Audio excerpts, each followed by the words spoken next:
Salam əziz dostlar, bu gün istəyirəm Azərbaycanın gözəl ləzzətlərindən biri yerköçü qeyğanağı bişirəm.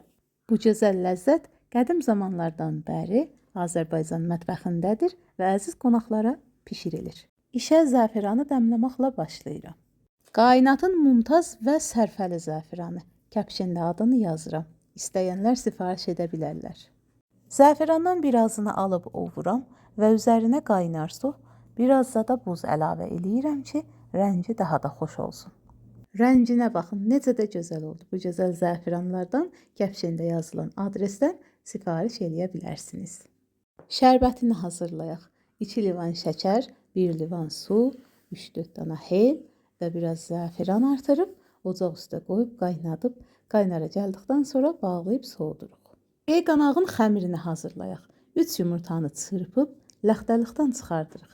Üzərinə 1 paket vanil, 1 paket qabartma tozu və 3 dolu yemək qaşığı unu töküb əliyirik.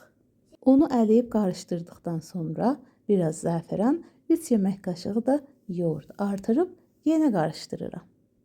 Narin rəndələnmiş 1 livanda yerkökü artırıram.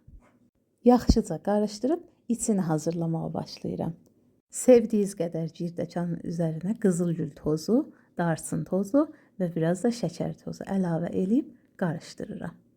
Qızğın tavaya biraz duru yağ töküb və xəmirin yarısını töküb qapağını qoyub biraz bərkiməsini gözləyirəm. Hazırladığım içliyi xəmirin üzərinə yayıb və qalan xəmiri də onun üzərinə töküb yayıram. Qapaq qoyun, çox az atəşdə yavaş-yavaş 35 dəqiqə keç bişirər kimi bişirin. İki yüzünü də qızardın.